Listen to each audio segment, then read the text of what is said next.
What's going on, guys? It's Sean and Salami. I just had an absolutely insane game on Fallmire and Chivalry 2 using the Messer, so we're going to get into that with our usual narrated gameplay. This was completely crazy. I got off to a terrible start, but then I decided to lock in instead of just finding a new lobby or rage quitting, and it ended up being one of my best games of all time. We're going to be playing with Dirty as Ninja and Jacoby. Chivalry 2's top romance. They're really cool guys. Dirty as Ninja has been a friend for a long time. And let's get into our usual narrated gameplay as we just completely dominate Fallmire. So now we're going to get an extended 1 versus 1 against the Highland Sword, but you'll never guess what happens next.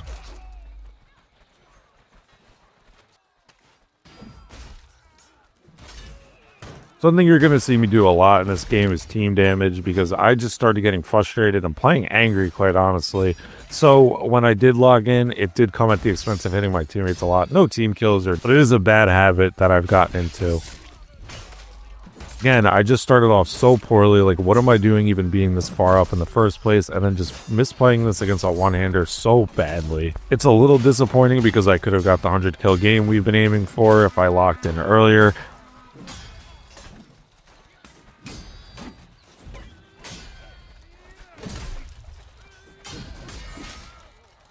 So this is pretty funny here. This guy's going to throw a rock at me, and I'm mad. It comes across like I'm having fun, but I'm actually annoyed at him when I'm throwing the rock at him. That was just me being childish, but I think it kind of played out in a pretty funny way where he thought I was joking. So I guess no harm, no foul. So as you can see right here, I'm fighting a spawn wave, which is never a good idea to do by yourself, ever. So I know I've worked a lot on my positioning, and it's improved a ton. If you've watched me from the beginning, you've probably seen that. In this video, though, I am playing angry, just flat out, because I was getting very frustrated with how I started in this game. I think I'm even negative right now with how much I was dying. I didn't really check, but just keep in mind, a lot of the things I'm doing positionally, where I'm standing on the battlefield, don't do these things in this video. This is not a good example of what you want to be doing for that.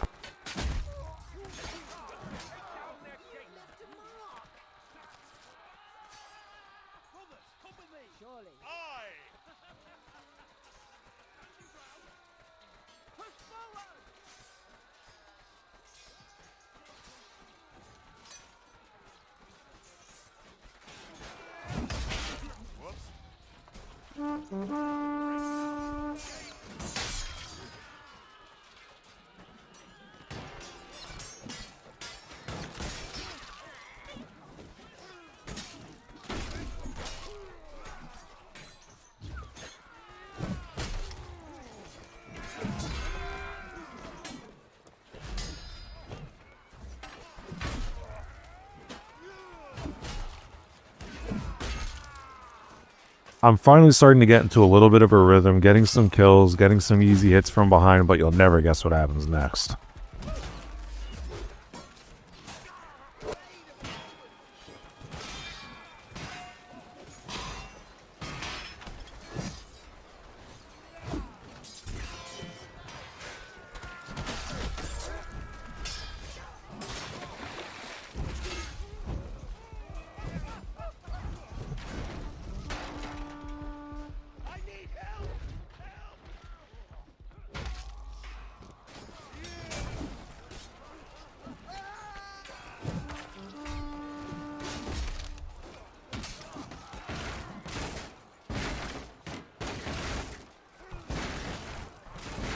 So this is pretty hilarious. I don't know how they didn't see me just walk behind them by accident, not even completely on purpose, and now I'm just mowing them down. I don't know what they were thinking. Like I said, this was a lot of new players in this lobby. That's why I was able to get away with so many dumb things that I did. But it was just pretty funny. Look at this. Like, they still can't stop me. They don't even, some of them don't even know I'm there. Default footmen everywhere. Default handguards. Like, it was a prime lobby for this to happen. I'm not going to act like this was like the world's greatest Chivalry 2 performance. But sometimes that main character feel is a lot of fun.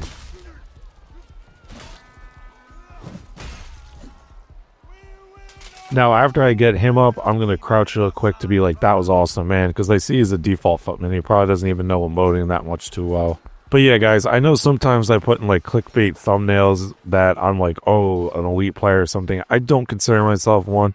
It's something I have to do to compete with other top Chivalry 2 creators. I'm just having fun. I'm not trying to actually say I'm a console elite. I remember people got so mad at that one. It's just supposed to be fun and help players that don't have the experience I do from playing from the very first day of the game being out. Like, I've just been around a while. But it has been cool to see you guys get pretty invested in the channel. I don't know why I'm going off script now. Sorry, that was a bit corny. But I'll take this part of the video to say just join the Discord if you want to get games in. I'll play with anyone. Let's get back to the gameplay. Sorry about that. It's hard not to gush about you guys sometimes.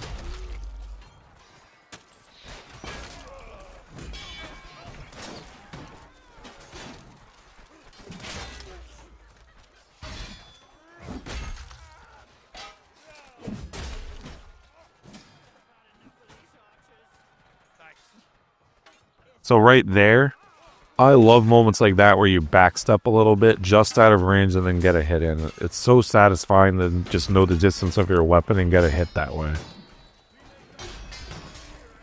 This is one of the dumb mistakes I'm talking about. I should have just let him crawl away and stuck with the team, or at the very least just kill that one last guy with the Morning Star and then back up. But I'm just going to keep going forward. Now I'm pretty much dead. It would have been just a better call to live to fight another day instead of getting killed.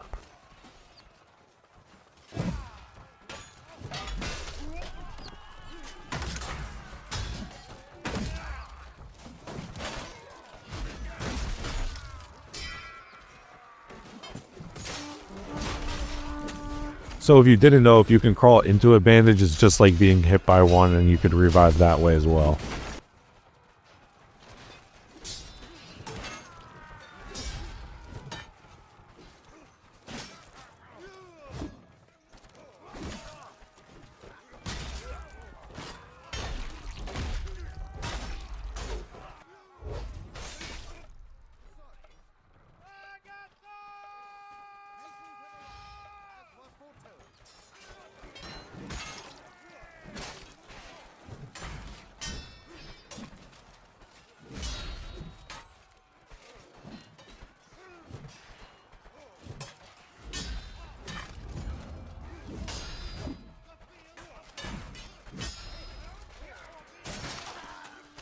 So now this is going to be the last big time mistake we make. We're in a 1 versus 1. We have the better weapon. We should be okay here. We're both getting the deserter thing right now, so that's not an excuse that's pressuring me a little bit, and I get killed. This is when I really thought about rage quitting. But now you're going to see the most dominant life you've ever seen me have on a video. This is where it gets insane. I know it sounds like I'm exaggerating, but I'm going to let some of this speak for itself and let it breathe for a little bit, because I was a one-man army. Let's go.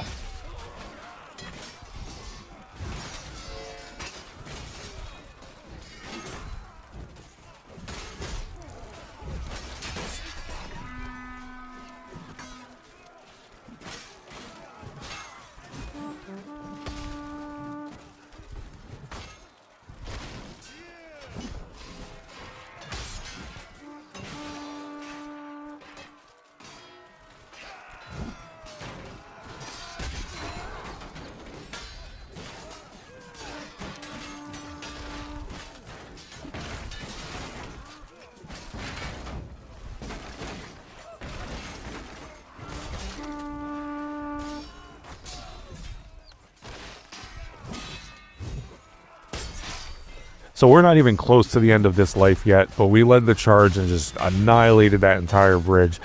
Insane already, but I do want to say that you could clearly tell I was frustrated with the amount of team damage I was doing, so that wasn't cool. And I go to text Jacoby here, and this is the #1 tip I want you guys to take away from this game. It does not matter if you're on a 100 kill pace like I was and having my best game of all time. The reason I stopped there is I was going to message Jacoby, because we weren't in voice chat, and say that I'm sorry for all the team damage.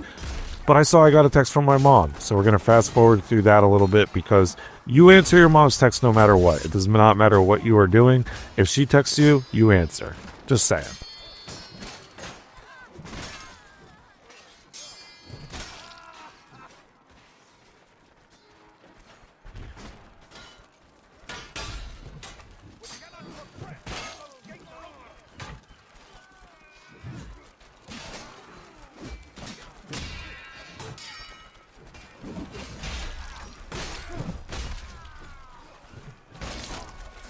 So usually I'd reevaluate the situation here and fall back or go get a bandage, because I don't think I have one right now. But I'm just feeling unstoppable, and I feel like I can do no wrong and that I'm going to win every engagement I get into, which is obviously delusional. but it's not a good decision to be this far up here. So I do finally back up, but we break down the gate anyway, and this is right back at it. Again, there's a bandage card over to the left that I don't even bother to go to.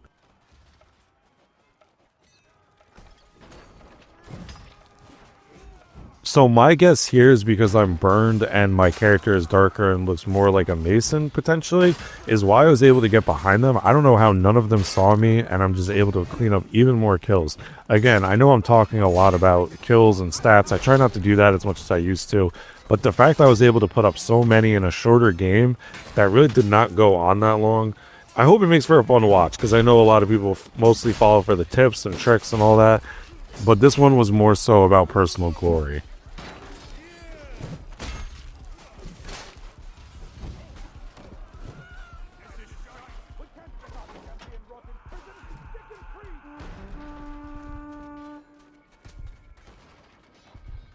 So at this point right here, I finally back up and heal, and I'm still alive from that rampage on the bridge, and this is maybe one of the first times I checked the scoreboard and actually looked at it. I have a compulsion where I hit the back button, and I'm seeing the 100 kill game as well within reach.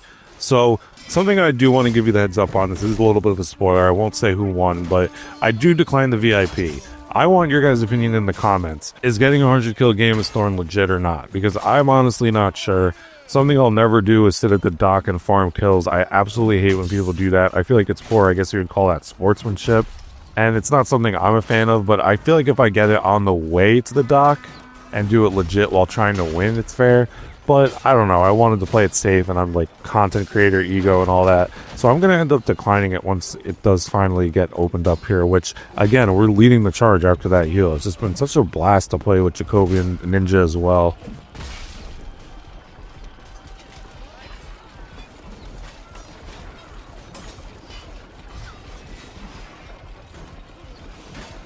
A friendly archer has also hit us twice in the back, which is doing us no favors, and that's just enough damage to make sure we get downed by our teammates who are fighting for their lives on the objective. It's not their fault, but my health is already so low just because that archer hit me twice, a teammate, while I was already in a fight.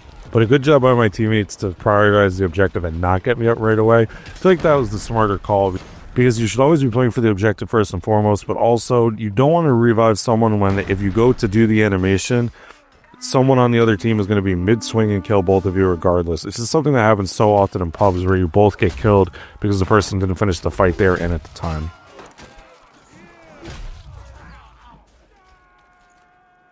Defend Thor! He must make it out of here!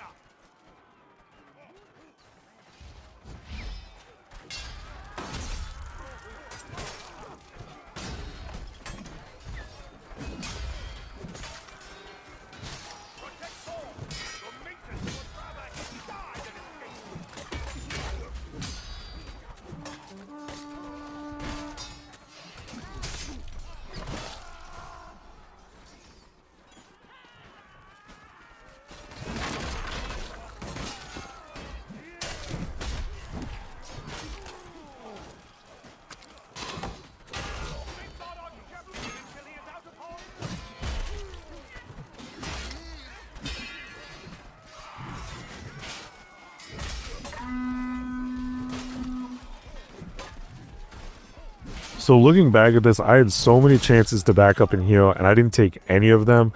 I often talk about how sometimes bad positioning is fun. I guess this is a prime example of it, because if I backed up and healed, who knows, maybe I lose that flow state I'm in. But in the moment, I had no idea how many chances I was being given to back up and heal, or just regroup and get with my team.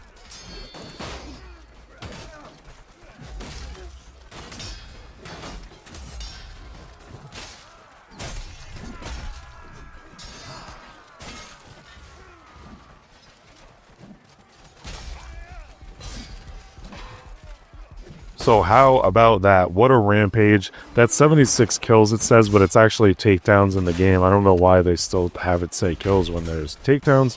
Just torn banner things, right? But 76 takedowns in one life, that may be the most I've ever had, video or otherwise. I'm not exactly sure. And we're just going to continue to rack up some more before the game ends, because we're pretty confident we're going to win in case the only way we wouldn't is if the VIP gets tackled off the bridge. But so far, so good.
So after a very, very slow start, we end up with one of the most dominant games we've ever had on this channel. So I know a lot of you follow me for tips on how to get better, and this video was more just about watching a really dominant game of 149 takedowns, 87 kills. What's going on, guys? It's Sean and Salami. Today we defended Thayic Stronghold using the Greatsword on Vanguard, and I do become VIP at the end, so we have an Argon attempt at the end. I won't spoil the result either way, so stay tuned for that. Thayic Stronghold is a really good map. I absolutely love this one. I know a lot of people don't like it, and I don't really understand why. And we're off to a hot start in a game we completely dominated.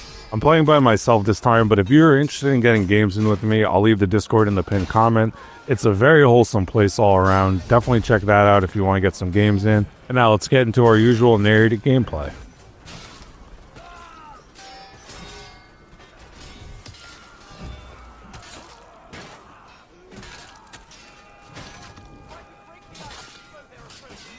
I've always talked about how this is one of the most fun loadouts in the game. Greatsword on Vanguard.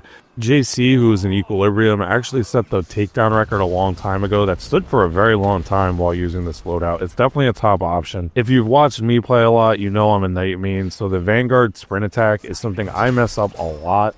And even though I go through phases with Vanguard, it's funny to see how often I still mess up and hit my teammates or miss completely. So check out this slash here. My drags are not being sold well at all. I'm just kind of holding it there. That second one was better, and that's why it landed. Make sure you look away, and you're just selling your drags a lot better than just, standing right there, looking in one spot, and then pulling it. Never a good thing to do.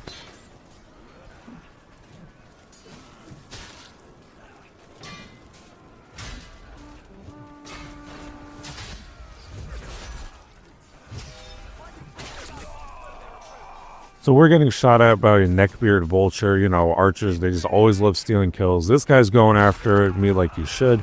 He's going to down me, but we have a teammate that's doing a great job of trying to keep me alive, and I punch him to get him up. It actually works out really well. This Guardian is just a total Chad trying to help us out and stay alive and doing a pretty good job. So because archers don't know how to actually fight, I'm able to punch him twice and get up. So he's going to finish beating off the first guy, and I'm going to hit the second guy from the back while he takes him from the front. Great work all around, and we were able to survive. Get your cats in a row. Nobles ain't gonna be here themselves.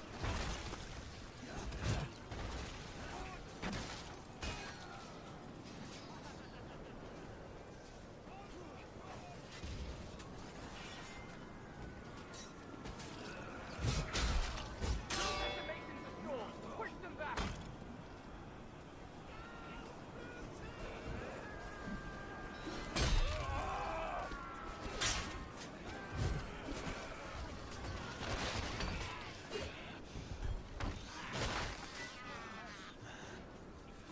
Keep firing those siege weapons upon the enemy. Fire!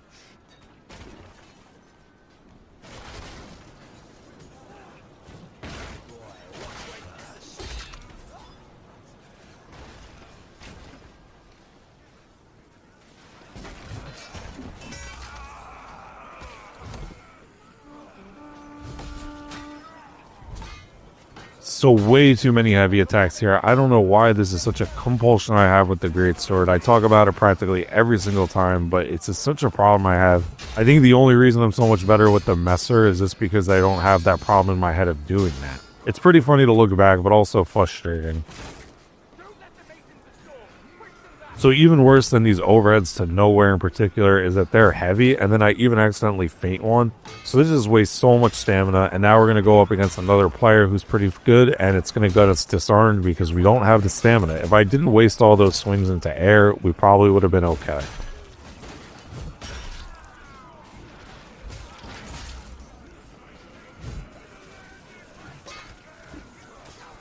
So I thought we were pretty well covered. What I'm assuming happened is someone came from behind everyone, because as we go out to fight these guys, they're going to get the objective done. So here I'm thinking that I'm not going to be able to take a forward spawn because I'm in combat, But when it pops up, check this out. We get a really good Jon Snow level plot armor. So it pops up here, we hit the right stick, and I'm not sure why that time it decides to work in 2 seconds, but usually it takes about 5 or 6 minimum. If you know why, definitely comment below, but it just seems so inconsistent how forward spawns work in this game. It can be pretty frustrating. Good rule of thumb though is to just always take them.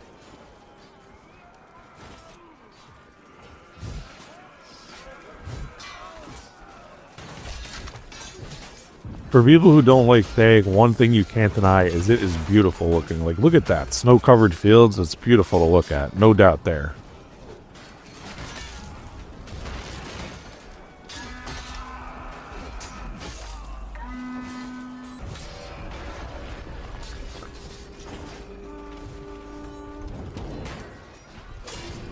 Again, just too many heavy attacks instead of just using any kind of variation at all. This guy's gambling a little bit because I don't know if he knew he could get away with it or just didn't know better. But once I realized that and kind of settle it down a little bit, I'm able to get some help from my teammates and get the kill. I made the most of the reach of the greatsword, but again, you definitely don't want to be heavy overheading or heavy swinging as much as you see me do here. It's a bad habit. The gameplay from this video is actually from the backlog.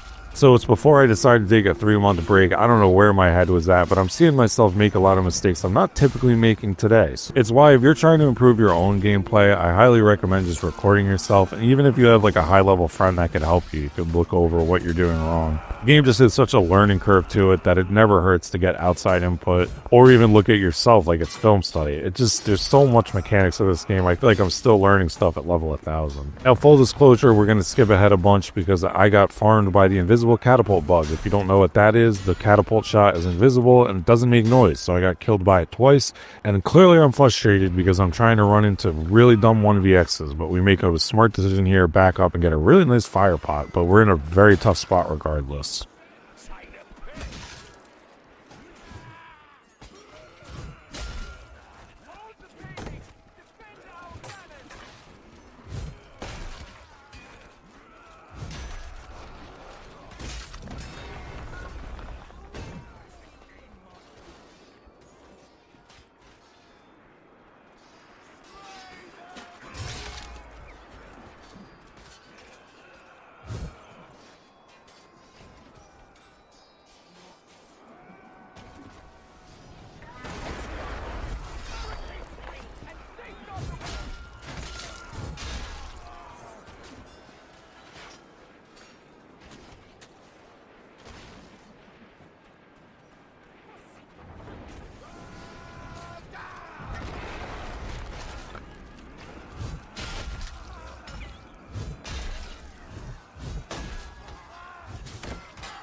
The reason I fall so in love with the heavies on the greatsword, especially the overheads, is unfortunately because they work so well. So it is getting me a lot of kills, but definitely so predictable, and it's frustrating to look back at. It's still getting us results, but you want to be a more well-rounded player than you're seeing me do here. It's like your parents when they tell you, do as I say, not as I do.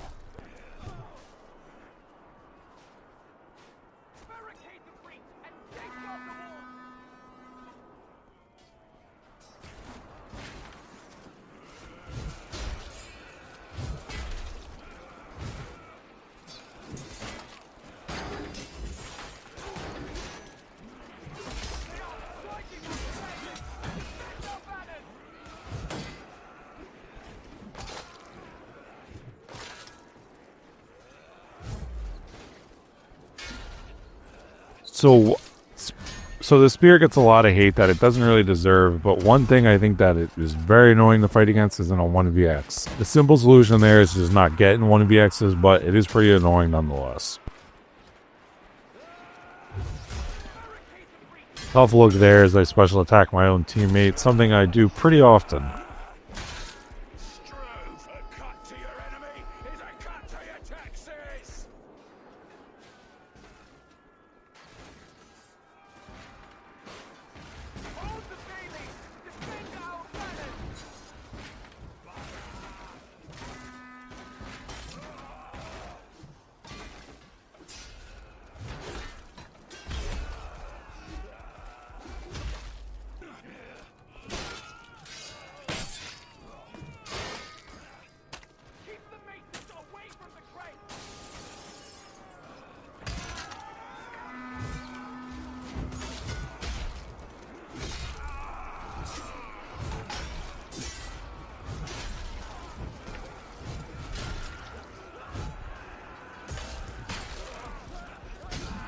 This is just so disrespectful. Check out what someone does here and kicks me off the ledge. Oh yeah, hate to see it.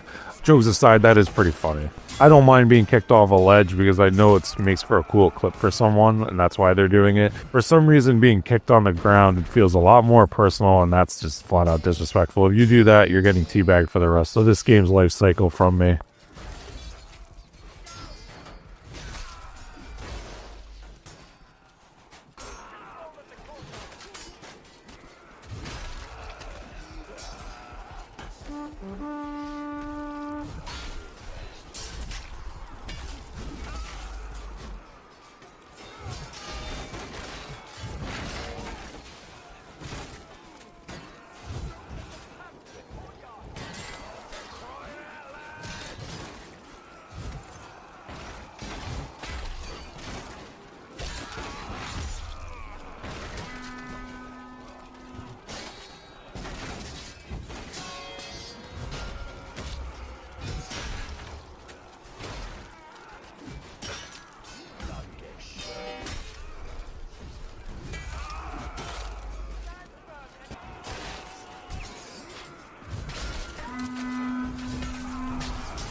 We're doing a great job defending the stage here. Typically, it just falls so quickly, so the fact that it's down to a minute 40 is very good.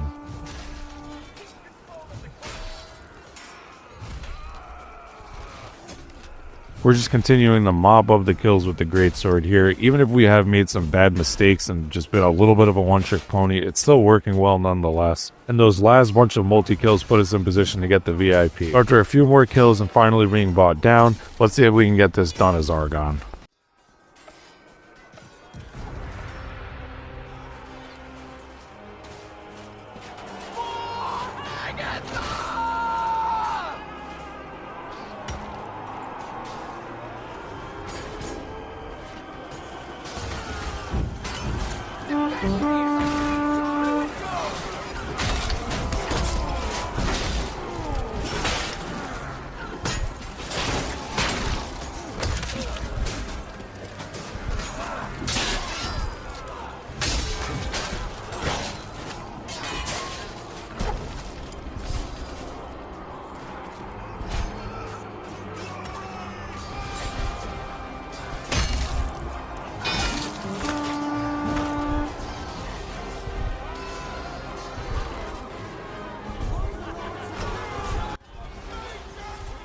Make sure you hype the boys up, especially when they're doing such an amazing job defending me like they have so far.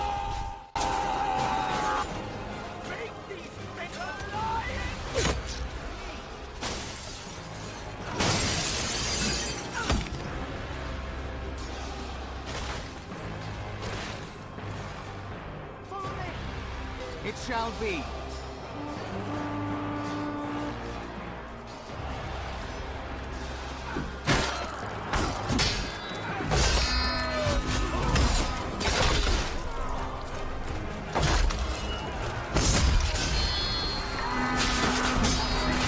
And now we are in trouble.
So while we were a little too aggressive, you could argue, it did work out and we were able to get the win. A great job by our teammates to defend us at the end there. And if you want to, what's going on, guys? It's Seany Salami. The Messer is the best weapon for beginners in Chivalry 2 for a few reasons. We're going to get into why that is while we do 2 games, one on Baudwyn, one on Darkforest. But I think the biggest reason is that this weapon is not a one-trick pony. It's actually really good at every single thing and every single attack in the game, which in a sense I think makes it a little overpowered. So while the halberd and two-handed spear are definitely in the S tier along with the Messer, you're definitely going to be relying on specific attacks more so than the Messer. The slashes are amazing, and the overheads in particular are some of the best attacks in the game. The stab doesn't do that much damage, but it also is very long, and it has a weird animation that looks a little strange, so you'll definitely land it a lot. It's worth using, especially in like a back and forth in a duel. And another reason, especially if you're learning how to play the game, is that its excels and drags are phenomenal. If you want to slow your weapon speed down with a heavy jag, the Messer is great for that, but if you want to excel your attack, the Messer is pretty quick and it'll get that done as well. One of the most consistent attacks in this entire game that lands just about every single time in a pub, it feels like, is the light overhead drag you'll see with the Messer. It's one of the best and most underutilized attacks in the entire game, in my opinion. We're also going to pretend this didn't happen. This is the problem with being honest with you guys, is you see me die to archers in melee. Pretty embarrassing. And real quick, I do want to shout out Rusty, Down East, and Furious.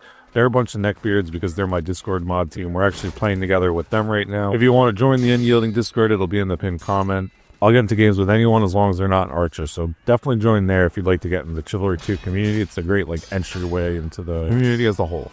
And this is the weapon I'm best with. Most people associate me with the longsword because it's the weapon I use the most.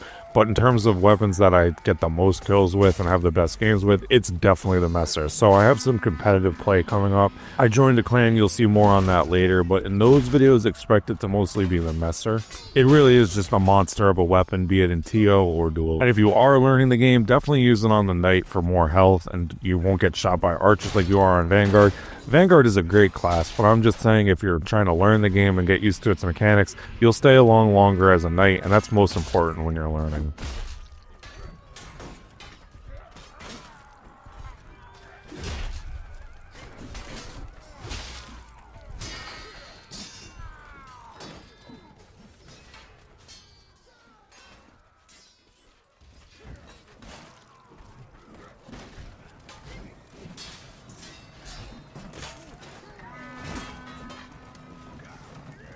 So here I thought there was other people around, and when I kill the archer, I do forget to teabag him, unfortunately. And now he probably doesn't need the help, but Furious is an absolute beast at this game. He's a day 1 player for Chivalry 2 as well, absolute monster. Love that guy, and he's a longtime supporter of the channel, but unfortunately, he did get his virginity back because he's now a Discord mod.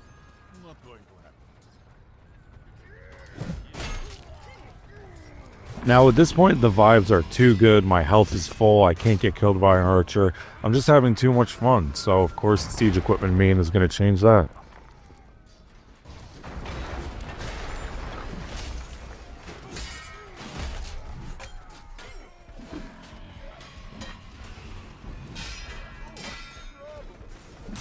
So even though they do block them right here, you can see how quick Messer excels are. In general, excels aren't really going to hit people as frequently as drags do. Drags just seem to throw so many people off in pub. Because I'm in a 2v1 there, I don't want to leave myself open too long, especially when they both have one-handers.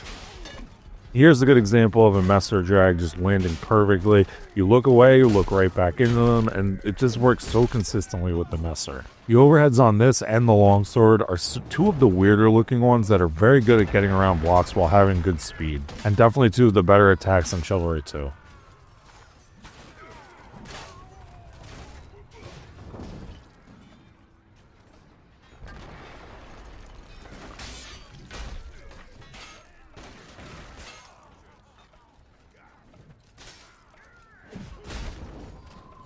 It doesn't matter what the situation is, this time it's a one-on-one fight. I feel pretty confident that I can win it with the Messer. It just has no weakness and there's no situation that's going to let you down in.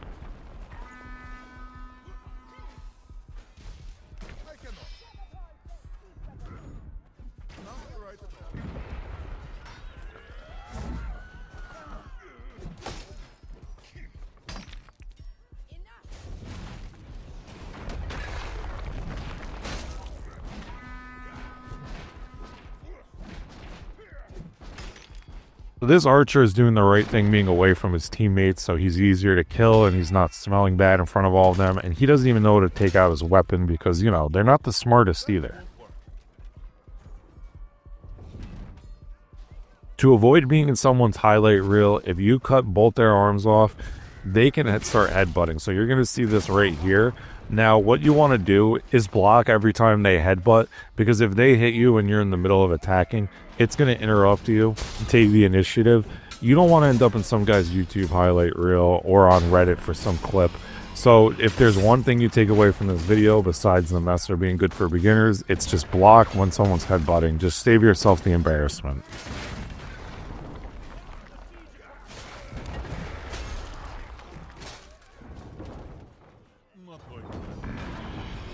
We are just absolutely dominating this game.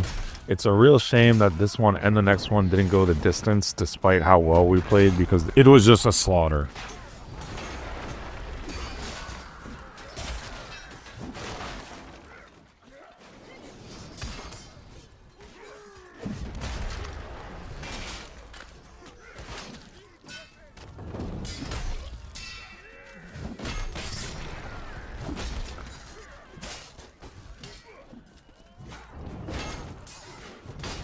So after refusing to heal for a while, we're finally taken down by a maul right there.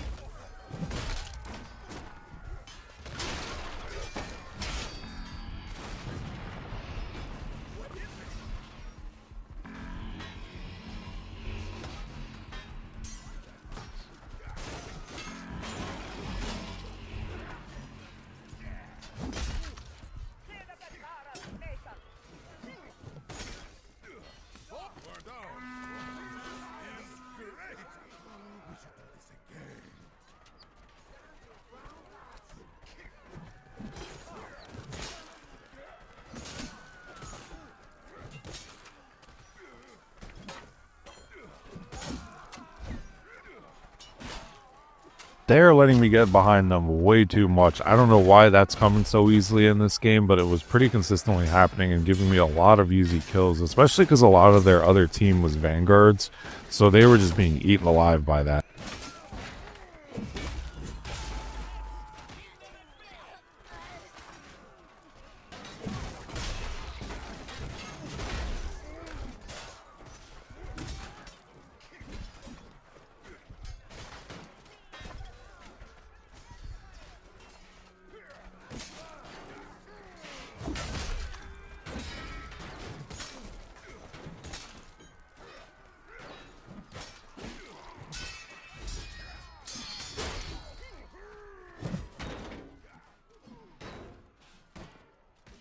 Now, this is why it's so surprising that the last objective took so long, because look how far me, Furious, and a few others got. We just wiped out that entire group of enemies, and we're just so far into the other enemies' spawn. Teammates are just effortlessly capturing the objective now.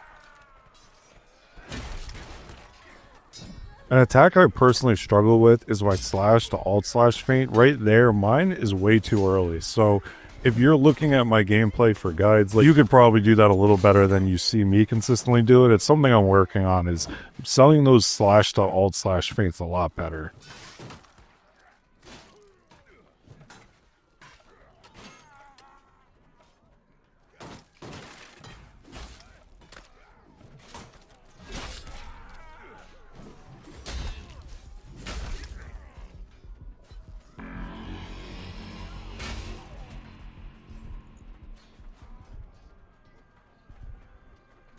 This stage right here is what makes Baudwyn so frustrating, is it is just, this can just be impenetrable trying to get in here, and when you do, it's just so cramped. I don't understand what they were thinking with this stage. The rest of Baudwyn isn't great either. I'm still working on the map rank, by the way. I need to get a lot of gameplay recorded for it on each map, but this one will not be very high up, as you can probably imagine.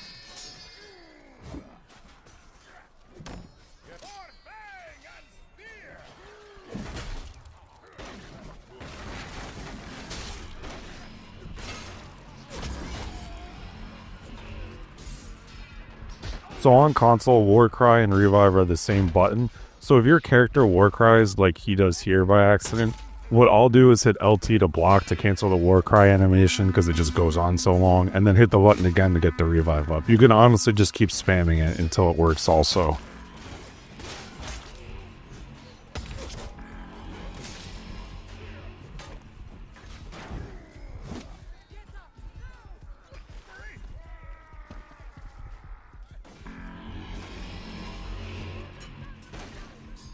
"3 minutes may seem like a lot to capture this, but it is just so hard to get in here and stay in here, so we're kind of just dying a lot to try and lay out for the objective."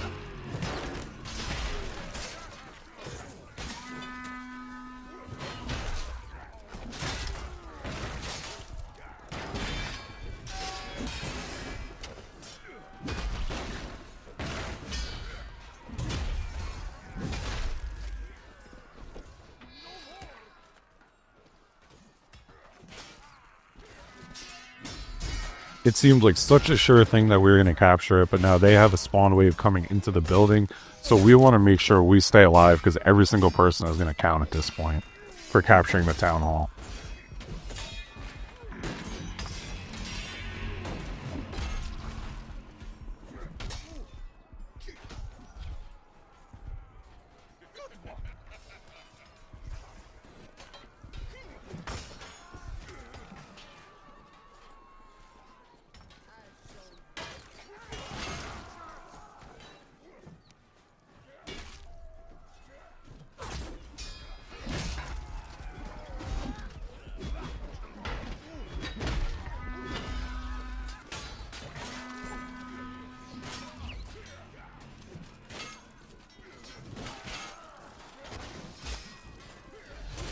So close but no cigar, and I do want to shout out Furious because I had 51 kills, which is crazy, but he also had 36, which is phenomenal for that point in the game. Furious is a big con, the legend himself, the Archer Hunter. And while we get into game number 2, I would like to request that you guys like the video if you're enjoying it, and if you want to see my future Chivalry 2 content, why not subscribe? If my videos get worse, you can always unsubscribe later, but I would really appreciate it. So let's get into our second Messer game where we're in a pretty fierce duel against a Vanguard with a greatsword, but we're able to disarm him, could win the stamina battle, and get the win.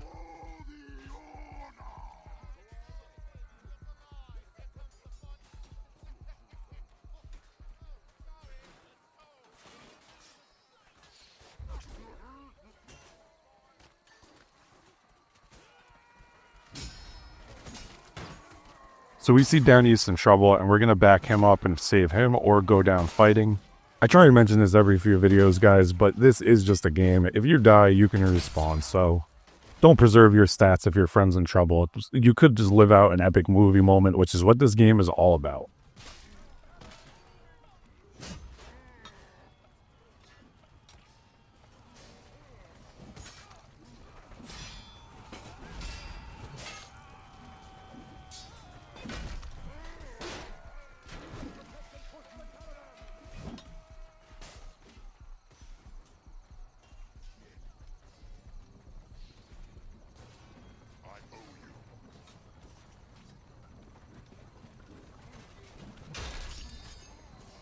Continue pushing that convoy!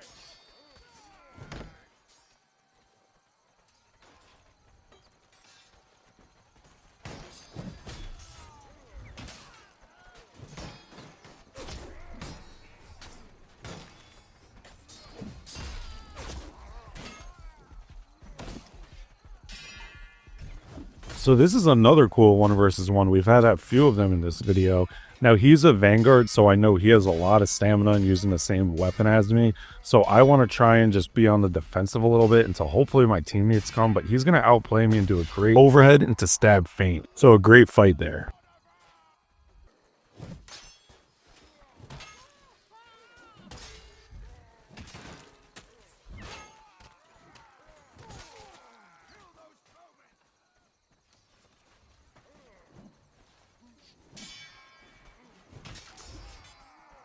Here, when I do a slash to slash feint, I do kind of do it too early again, but the way I turned my body right here did a pretty good job of selling the feint. A lot of what really seems to work with feints isn't so much the animation of the weapon, but if someone's looking at your character, if you're moving them in a weird way, that can kind of help it too. It's not something you want to prioritize, but something to keep in mind is your footwork also helps sell it a little bit.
So pretty interesting here is at the gatehouse, 2 level 1000s are going to join that play together a lot, and they're going to completely turn the tide of the game.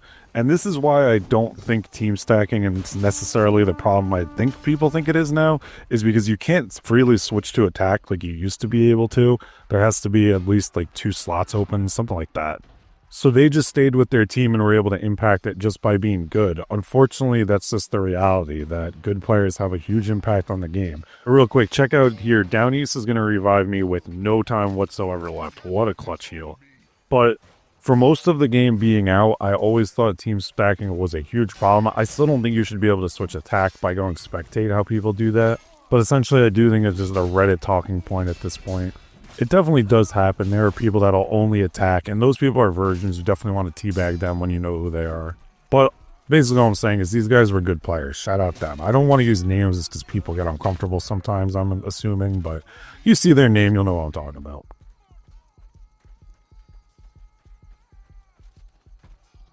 Now we want to be a good teammate and friend to Khan and give him a revive, but you'll never guess what happens next. Since we're fighting for every inch, I'm going to throw a fire pot and block off a point instead of trying to get a bunch of kills for it, so that makes it harder to get them up the stairs. Doesn't really work for too long though.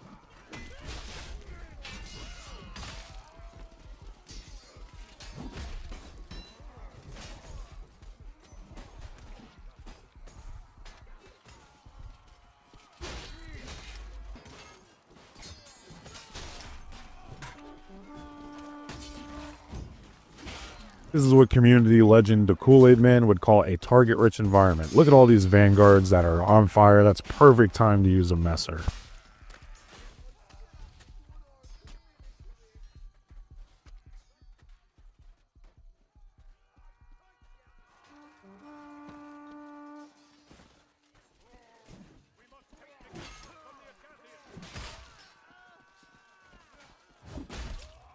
So a lot of people say my best ability is footwork, and I don't know how to break that stuff down for you. People have wanted me to do guides on it, because a lot of it is just split-second decisions and intuition. Now, the thing I can give you a tip for this very long and drawn-out 1vx is you want to separate people and have one of them attacking at you at a time, but you can also kind of walk in between them and make sure they hit stop and do damage to each other. You'll see me do that a few times. But this is one of those unfortunate things that is hard for me to break down. I really don't even remember what my thought process was in each moment here. I was just trying to stay alive and get the kills. But unfortunately, the last 2 are able to get us.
So while we are piling up the kills, it's been pretty hard to get this cart moving. We haven't really been doing a good job pushing it.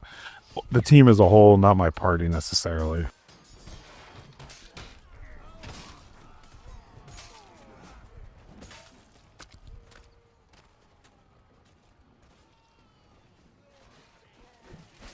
This is what we call an autopilot moment. I don't know why I ran against all these people, especially someone that was a level 1000. That was a very dumb decision.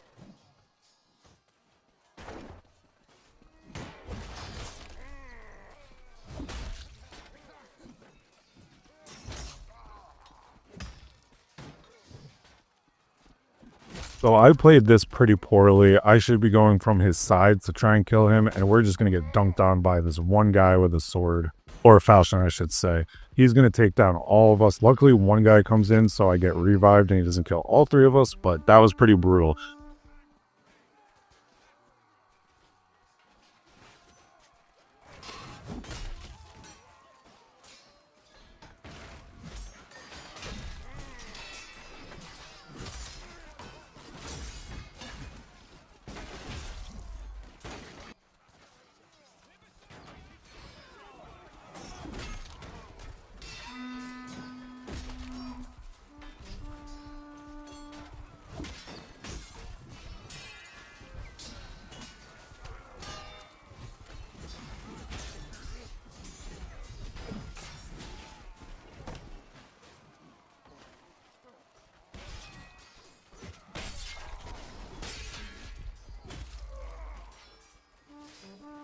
It's just really tough sledding at this point. We can't even get close to the cart. They have us pushed so far back.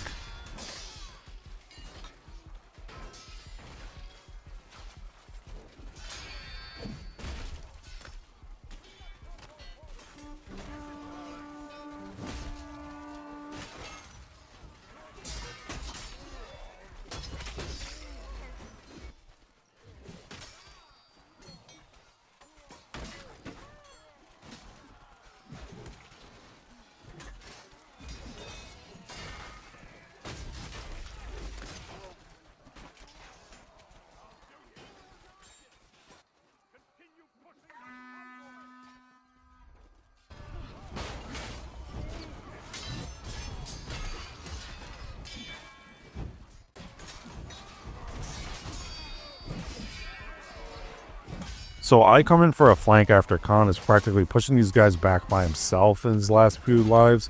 We're doing all we can, and check out Khan still fighting here, and these archers and the other teammates are just steps away from where they can be pushing the cart. There's 20 seconds left. If they just moved a few steps up, we would have pushed this. We were that close. And I was on 100 kill pace. Khan was on pace for 100 bomb. But hopefully you guys can see why the Messer is such a great weapon. I love it. Chivalry 2 is a 3-year-old game that has been content complete for 8 months now, and despite that, the game is alive as ever. But why is that? What's going on, guys? It's Sean and Salami, and even with every misstep Torn Banner has made, this game just refuses to die. I think there's a few reasons for that. I wanted to get into it before we get into our usual narrated gameplay on Rudhelm. I think the biggest reason is there's a huge demand for a melee slasher game. First-person shooters have always been popular, but growing up with Lord of the Rings, and if you're a little younger, Game of Thrones, you probably want a game like this to be made, and Torn Banner hit that out of the park with the foundation for a great game in Chivalry Medieval Warfare, and then Chivalry 2. But they have made a lot of missteps supporting these games once they've been out. Take, for example, the Tenosian Invasion update. It was teased for the 1-year anniversary of the game being out and coincided with the Steam release, and the influx of players was huge. The same thing happened when the game came to Xbox Game Pass, but they didn't capitalize on these opportunities at all.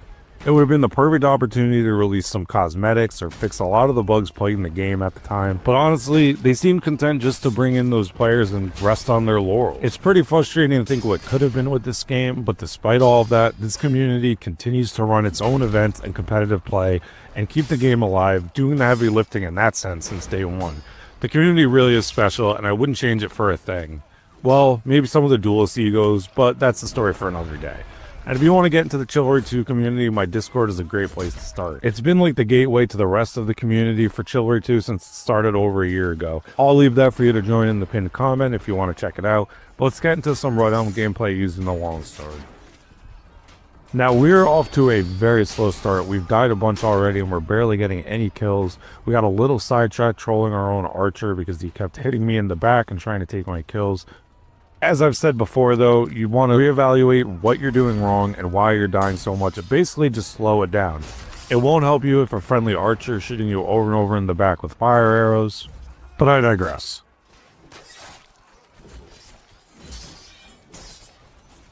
This guy was a beast and giving me a lot of trouble with this falchion feint where he would do it into a stab. It killed me more than once in this lobby. I forget in this game how many times exactly, but he was giving me a lot of trouble. I'm not that good in general at fighting against one-handers, but that's definitely a good feint to use. It's a slash into a stab feint.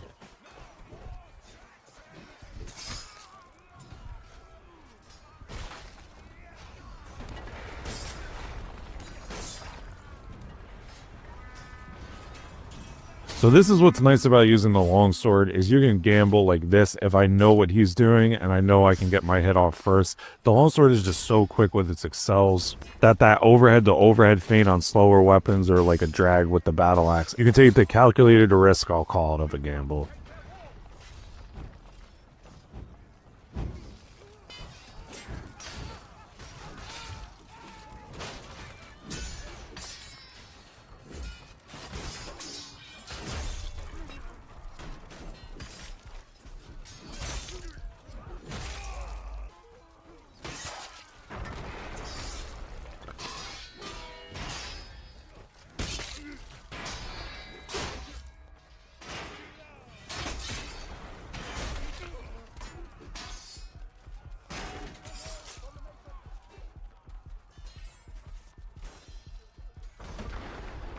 There's an AFK guy over there. I want the free kill, but first, make sure you help your teammates in a situation like that. Make sure everyone stays alive first.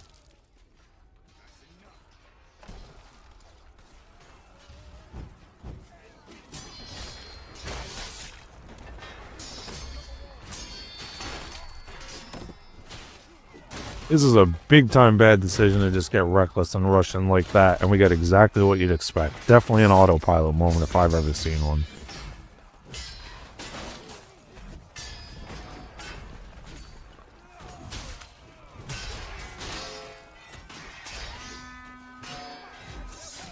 I was pretty sure this was the guy who killed me in the beginning with the Highland Sword, so I got a little kill thirsty and hit my teammates a bit much there. And now we want to help this guy over on the side here.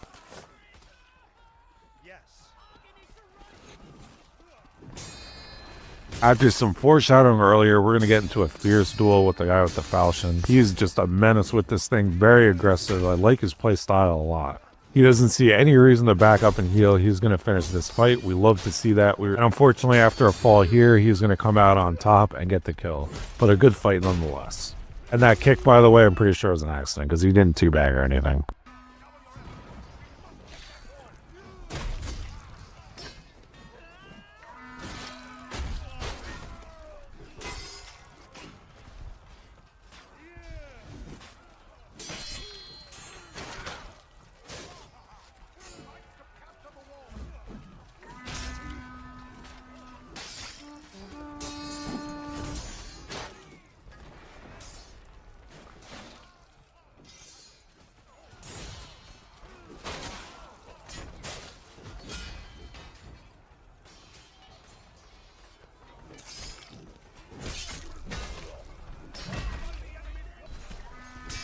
So this group fight here is a good example of target switching, what you want to be doing in a team fight when there's a large group against a large group.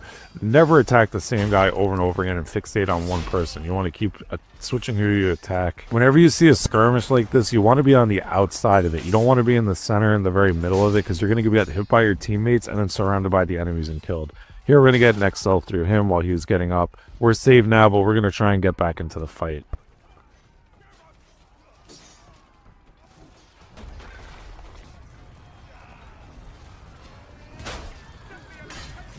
This is a long time to be holding block right here in this 1vx, but you want to do this when you're fighting multiple people because you want to look for a counter to get your stamina back and not leave yourself open to a hit right away.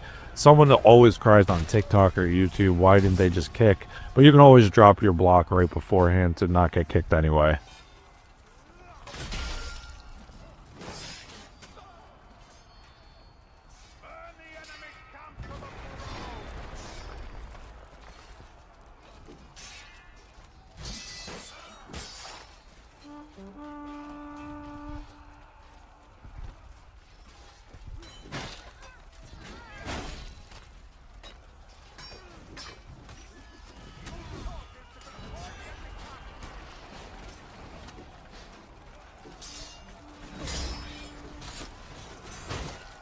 Rudhelm really is just a phenomenal map. I'm still working on the map ranking video, by the way. Expect this one to be pretty high up.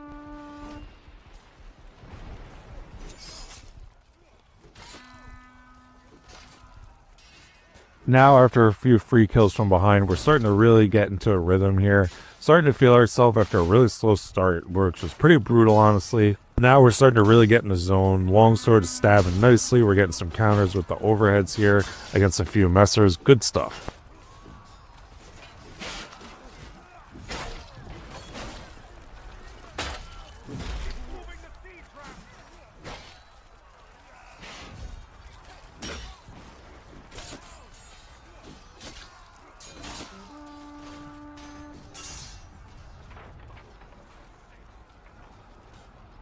It's always a good thing to know where the bandage carts are. So we know there's a little bandage crate in here. We're going to go do that. In the middle of that, though, we notice our ally here is in trouble. So we're going to help him out, make sure he's okay before we grab another bandage. Always be a good teammate over your own personal stats, unless, of course, it's an archer. But they're not really our teammates anyway. They're just the enemy by default, in my opinion.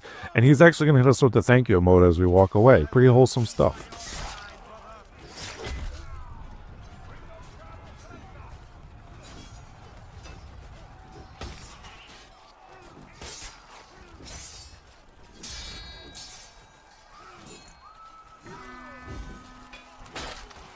Here I respect emote because I'm in a one-on-one moment with them for a little bit. It doesn't really last, but game recognized game. Like I said, they've been giving me a lot of trouble in this lobby all morning.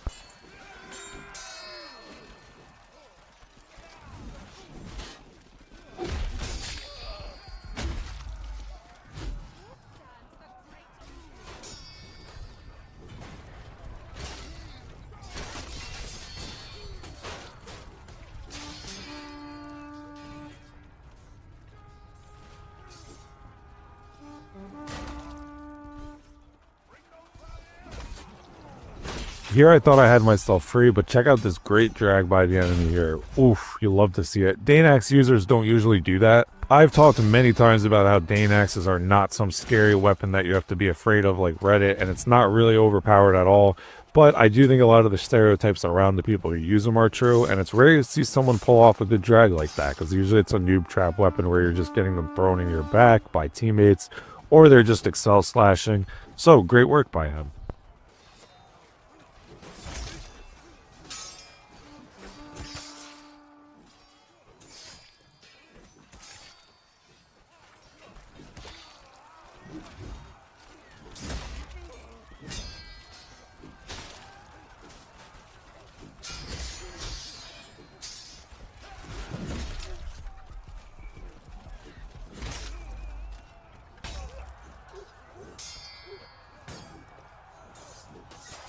Here we want to help out our teammate against an ambusher. Ambushers are extremely annoying to fight one-on-one.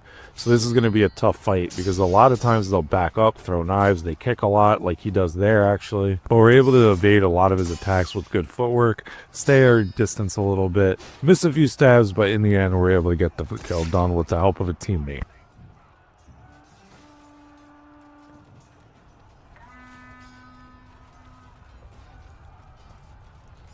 This is something you want to do every time you walk by a friendly archer.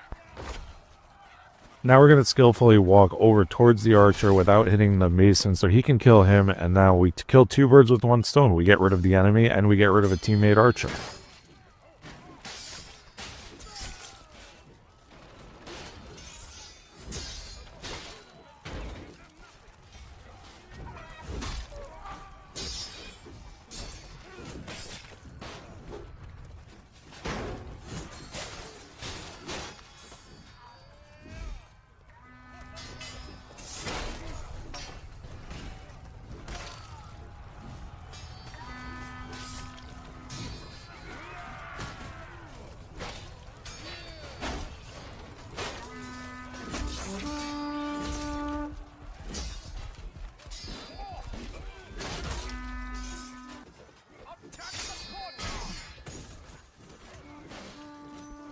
So my number one tip is to not do team damage, but if you do down a teammate like right here, I actually make the right decision to not get him up right away, because if you do down your teammate, you want to finish off the fight you're in, because you don't want him to get killed as soon as you get him up or get you both killed.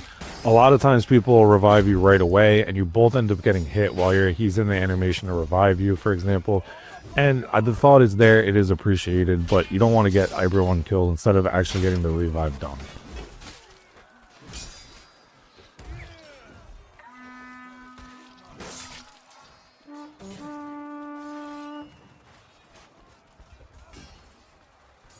So I'm not sure if people left their side or we had good players join our team, or just because I was playing better and I was, you know, the top player, because we really started to turn it around here. A lot of the first few objectives were pretty brutal, especially the gatehouse. It was getting really hard to capture. But look how many people are in the courtyard right now. Like, our teammates doing a really good job.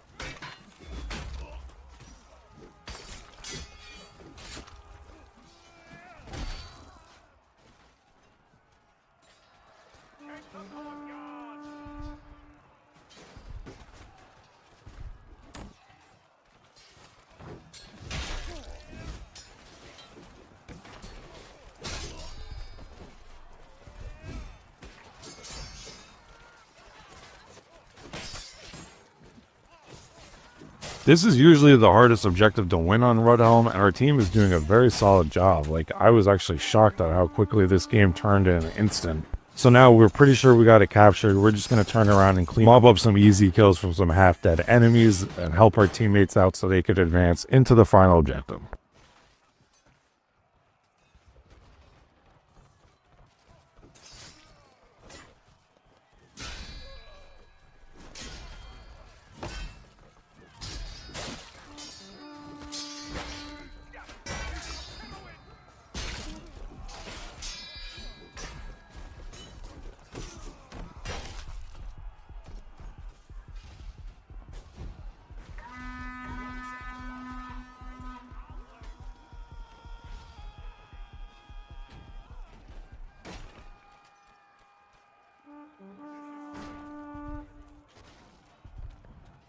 Enter the keep and strike down the Mason priest!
Tough situation here where our back is against the wall, and yeah.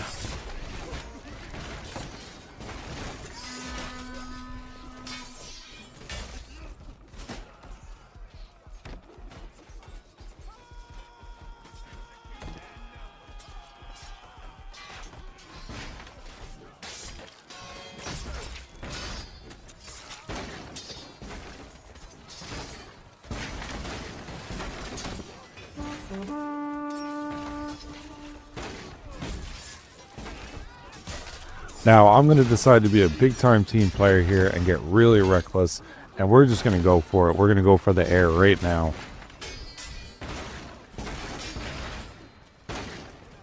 My idea here was to hold off their spawn wave, but no one was really coming, so I didn't want to attack the air by myself because then he'd kill me pretty easily, because the air is a little stronger than just normal enemy because you can't interrupt their initiative. But I'm at least some kind of distraction, I would think. But regardless, we get the win here.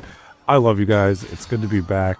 And if you want to check out what's going on, guys, it's Seany and Salami, and today we're using the Greatsword on the Devastator subclass on Vanguard. And in my opinion, this is the best class to get high kill games in Chivalry 2.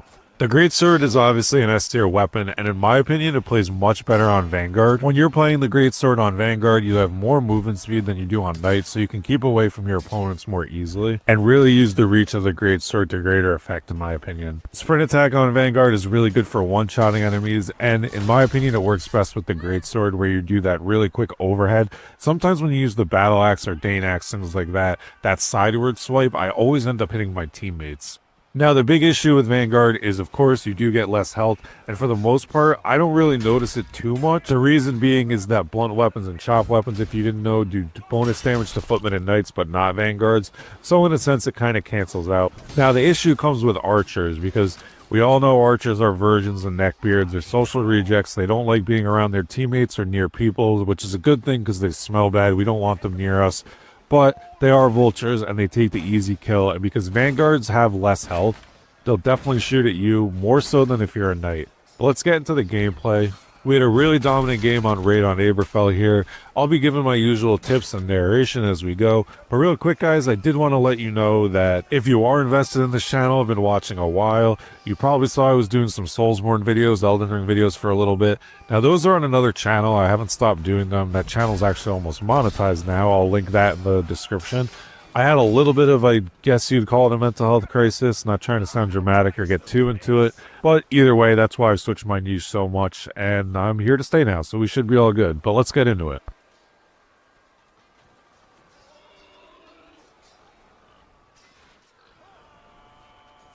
This is a new tip I'm going to start giving because it's something I started doing. It doesn't necessarily work here, but you want to throw the fire pot behind enemies because a lot of times they'll back into it.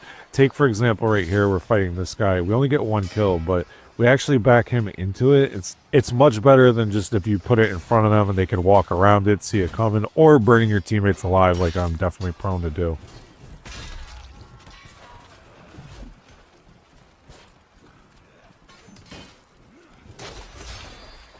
So here we're going to use our footwork to try and get around a guy's block. We haven't died yet, and we're going to die in the most comical way possible. A huge blow to my content creator ego, but regardless, we're back at it.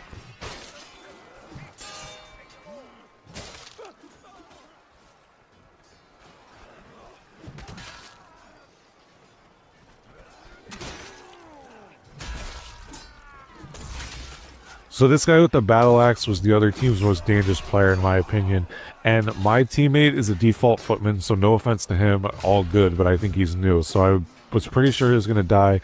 The enemy with the battle axe does an amazing target switch and just absolutely fucking destroys our teammate, but I was able to excel through his attack and get the kill. Now we're getting a pretty nice 1v1 here, great sword against great sword, and I definitely lean on overhead drags way too much with the great sword, but it is able to get us the kill there.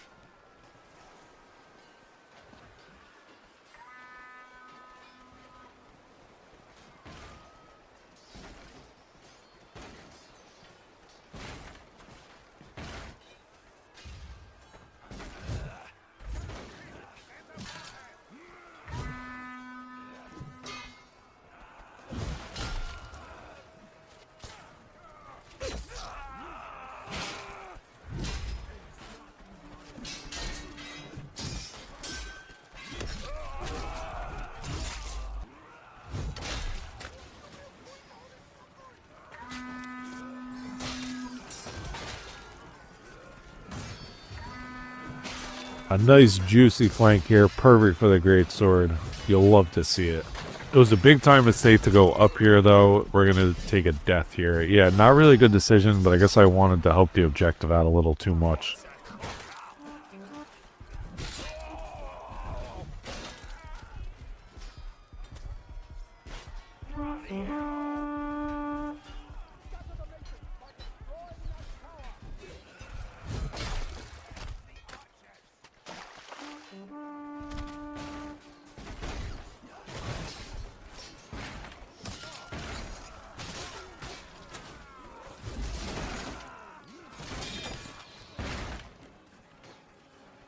Our team's doing a much better job on this stage. It seemed like stage 1, I was like kind of carrying them a little bit, especially in kills.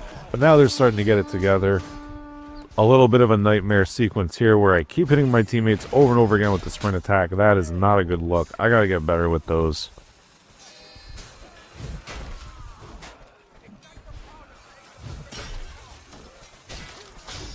This is what you don't want to do as Vanguard, is get into the front lines like this.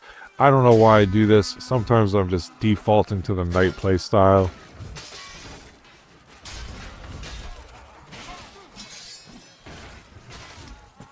Luckily, with the help of some good teammates, we're able to come out on top there. Great work by them. But again, you want to be flanking more as a Vanguard. I can do a more in-depth guide on this if there's enough interest. But Knight and Vanguard play completely differently. Knight is on the front lines, and Vanguards, you want to be flanking a lot, attacking from the sides, being on the outskirts of engagement, stuff like that.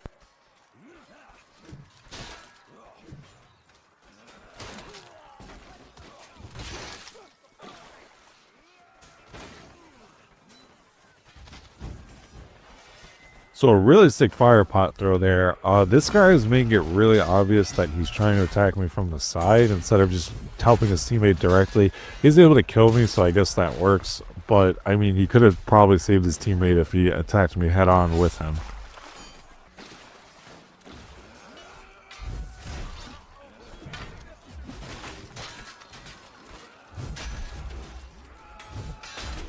Here we're going to get absolutely destroyed and deleted from existence by a halberd special by a guy named ITK Arches, a man after my own heart. Great kill by him. I plan on doing a video ranking all of the maps. Aberfell is definitely a good one. This is one of my favorite objectives in the game, though. If you've been watching the channel, you've probably heard me say this before. I love these King of the Hill type stages, like just all fighting for one area and one zone. I think that's when the game's at its best.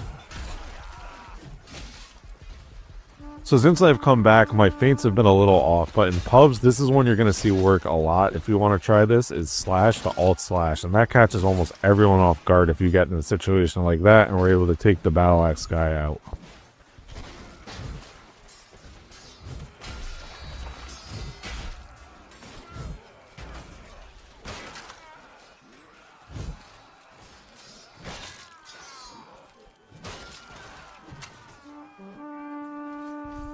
Check out this beautiful fire pot throw here. We are just, everything is going our way, quite honestly, right now. This was a match where things just came together beautifully, and it's great to be back. And this is one of those ones that makes me really love this game and remember why I always play it. It's really interesting to see that the player count is so high right now. It's actually at about 90,000, whereas it was falling for a really long time. Despite Torn Banner's best efforts, this game just refuses to die.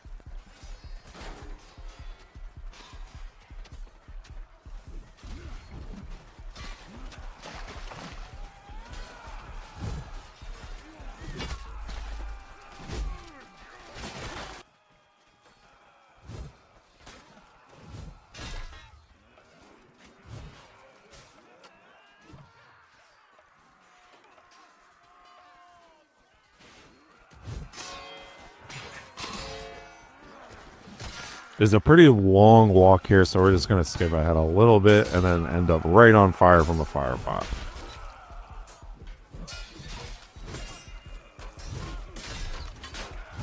So this is a time where I should not be doing this. I'm in the very front lines in the middle as a Vanguard, and my teammates, I should be accounting for them doing team damage. Sometimes it is your fault when you get downed by a teammate. Just something to think about. If your first reaction is to always blame other people when you mess up, it's probably your own fault most of the time. This game does have a lot of randomness to it. It's a lot of R&D, I guess you'd call that, just because of just how chaotic it can be. But most of the times, you do have a skill issue if you're messing up. Plain and simple.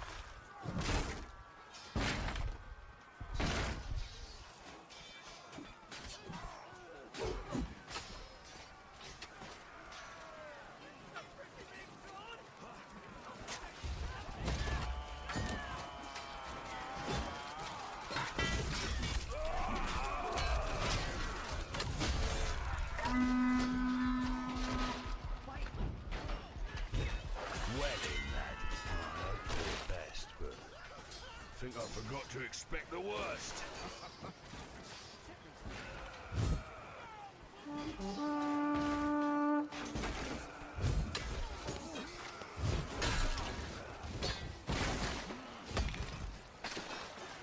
So this is a bit of a blooper where we're just rolling around in the water trying to get out of it, and this guy's going to try and kill us. We're going to kill him, and that kind of gets our confidence back. We get our bearings, and now we're going to get out of here.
So now, as you can see, we have some ping issues, and I'm pretty frustrated, so I'm just not paying attention and being reckless and hitting my teammates. Not cool of me, but I'm not sure if I will leave this in future videos, but I have moved, so in my new place that I'm living at, the, internet is not nearly as good. And I don't like hiding things from you guys, but I don't think this is very enjoyable to watch when this happens, and it was happening in other games as well. So I'm just giving you the heads up in future ones. This will probably be cut out if it ever skips ahead.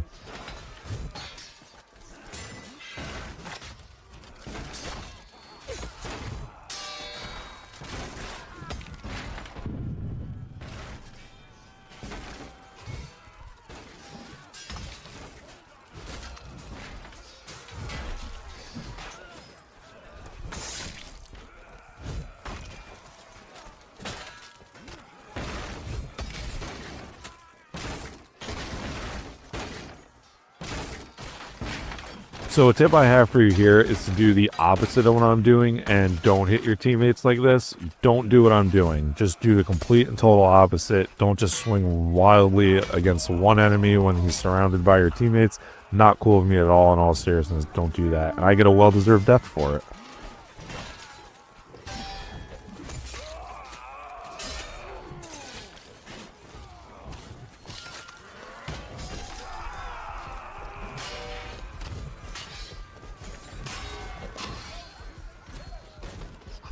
So here it would have been a good idea to crouch, but at least I'm zigzagging a little bit because it's very clear that Archer has a clear line of sight at us, and now he does see us. So we're going to go over there, give him a nice sprint attack, teabag him, of course. We're nice to everyone on this channel if you're new around here, except archers, but they're subhuman, so we don't really care about trolling them.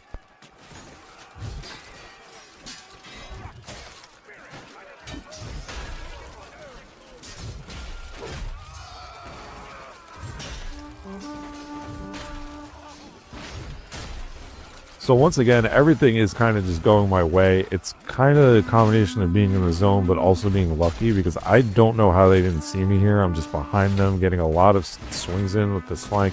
And I think I'm just frustrated with the ping issues I was having that night because this team damage is absolutely brutal. I never get that warning. And in this video, I've gotten it multiple times in the same game. So apologies for that. I will try not to do that. That is not a good example to be setting for you guys.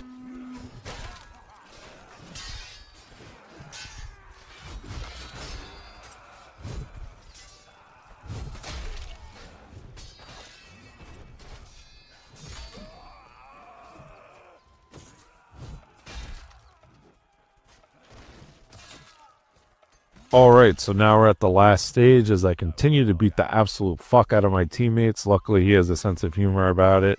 But now we got to take out the heretics. And this stage is strange because I think that Averfell is mostly pretty balanced timer-wise. Like, attackers do definitely have the advantage, but the timer mostly seems fair. And then on the heretic stage where you have to kill the druids, you get like no time at all. I never understand that. But let's see if we can get it done.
So we had about 65 kills, 120 takedowns. Great game individually, but the team did a great job as well. A good win. If you guys want to check out the video on the screen now, I love you guys. It's good to be back. See you in the next one.